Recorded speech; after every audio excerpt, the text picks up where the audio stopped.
इस जीते जागते बच्चे को कैसे छोड़ दे। डॉक्टर मानसी तेज तेज कदमों से अपने पति डॉक्टर विराज के केबिन में जा रही थी। विराज अपने केबिन में एक स्टाफ के साथ चर्चा में थे कि तभी मानसी लगभग गिरते पड़ते वहां पहुंची। विराज इमरजेंसी समझकर अपने स्टाफ को बाहर जाने के लिए कहा और अपनी पत्नी के पास जाकर इशारे से पूछा, क्या हुआ। मानसी रोते हुए बोली, लोरी भाभी और भैया न्यू बॉर्न बेबी को साथ नहीं ले जाना चाहते, बहुत गुस्से में हैं।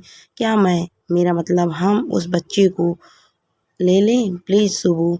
विराज के हामी भरते ही मानसी उनके गले लग गई और बेजार रोने लगी। दरअसल ये कहानी है डॉक्टर मानसी और डॉक्टर विराज की, जहाँ एक और मानसी बहुत अच्छी गायनेकोलॉजिस्ट है तो वहीं विराज चाइल्ड स्पेशलिस्ट है। उनकी शादी को लगभग 8 वर्ष हो गए हैं पर कोई संतान नहीं। शादी के दूसरे वर्ष में मानसी मां बनने वाली थी पर एक गंभीर समस्या की वजह से उनकी बच्चेदानी निकालनी पड़ी थी।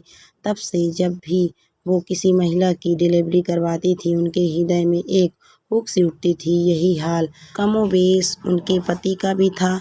जब भी बच्चे उनके पास इलाज के लिए आते थे वो बड़े प्यार से संभालते थे। ऐसा नहीं है कि दोनों ने बच्चा अडॉप्ट करने का नहीं सोचा था पर उनकी दादी सास ने कसम दिलाई थी कि बाहर का बच्चा घर में नहीं आना चाहिए। सास की मृत्यु विराज की शादी से पहले ही हो चुकी थी। ससुर और दादी सास ही थे। विराज के बड़े भाई भाभी अपने 2 बच्चों के साथ अलग रहते थे।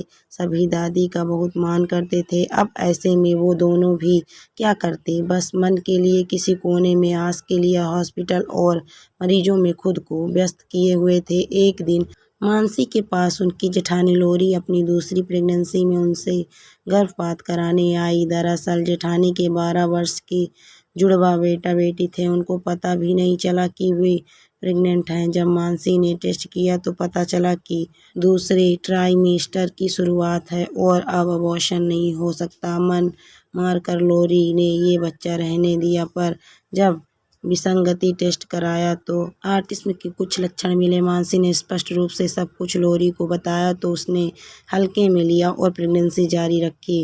मानसी ने भी ज़्यादा कुछ कहा नहीं क्योंकि यही जेठानी उसके मां ना बन पाने पर ज़्यादा कदा बहुत कुछ सुनाती रहती थी। लोरी का 8वां महीना शुरू ही हुआ था कि असहनीय पीड़ा हुई और कल रात मानसी के में डिलीवरी करानी पड़ी। रात तक तो सब ठीक था पर सुबह लोरी की मां ने न जाने उल्टी सीधी पट्टी पढ़ाई कि अब तो बच्चा को साथ नहीं ले जाना चाहते। विराज के अपने पिता से फ़ोन पर कुछ बात हुई और कुछ देर में वो दादी को लेकर हॉस्पिटल आए। उनके आते ही दोनों अपनी दादी के पास पहुंचे और उनकी गोद में सिर रखकर बोले, दादी हमने 8 वर्षों तक माता पिता न बन पाने का दुख झेला है और आप और पापा भी दुखी होते हैं। हमें कई बार अवसर मिला किसी बच्चे को अपनाने का पर आपकी कसम की वजह से हमने ऐसा कुछ नहीं किया। दादी लोरी भाभी अपना बच्चा अपनाना नहीं चाहती। उनके बच्चे में कुछ असामान्य लक्षण दिखे थे। हम मानते हैं पर हम डॉक्टर हैं, उस बच्चे को सामान्य जीवन में लाने का प्रयास करते रहेंगे। फिर दादी, ये तो बाहर का बच्चा भी नहीं है, अपने घर का है।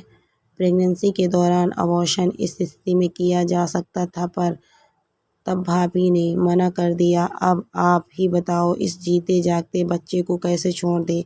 वैसे भी आज पहली बार मानसी ने मुझसे अपने लिए कुछ मांगा है, कैसे मना कर दूँ बताओ। क्या इसको ये खुशी ना दूँ। ये हमारा दुर्भाग्य ही है ना कि एक गायनेकोलॉजिस्ट और पीडियाट्रिशियन जो एक रात बच्चों के बीच में रहते हैं और उनका अपना बच्चा नहीं है। दादी ने उनके हाथों को अपने हाथ में लेकर कहा, डॉक्टर साहब बातें ही करते रहोगे या मेरे परपोते का मुंह भी दिखाओगे। फिर घर जाकर मुझे तैयारी भी तो करनी है उसके स्वागत की। और बच्चों, शायद इसीलिए ईश्वर ने तुम्हें इतने दिन इस सुख से वंचित रखा क्योंकि तुमसे इतना नेक काम जो करवाना था। यकीनन बहुत भाग्यशाली है वो बच्चा जिसे तुम माता पिता के रूप में मिल रहे हो। खुश रहो, हमेशा खुश रहो। इतना कह के वो पापा के साथ चल दी। इधर मानसी और विराज एक दूसरे के गले लग रोए जा रहे थे। आज मानसी की ममता तो तृप्त होने जा ही रही थी, विराज का वात्सल भी जग गया। दोस्तों, कहानी आपको कैसी लगी कमेंट करके ज़रूर बताइए। कहानी अच्छी लगी तो वीडियो को लाइक शेयर करें। अगर आप मेरे चैनल पर नए हैं तो प्लीज़ मेरे चैनल को सब्सक्राइब भी करें। Thank you for watching my video.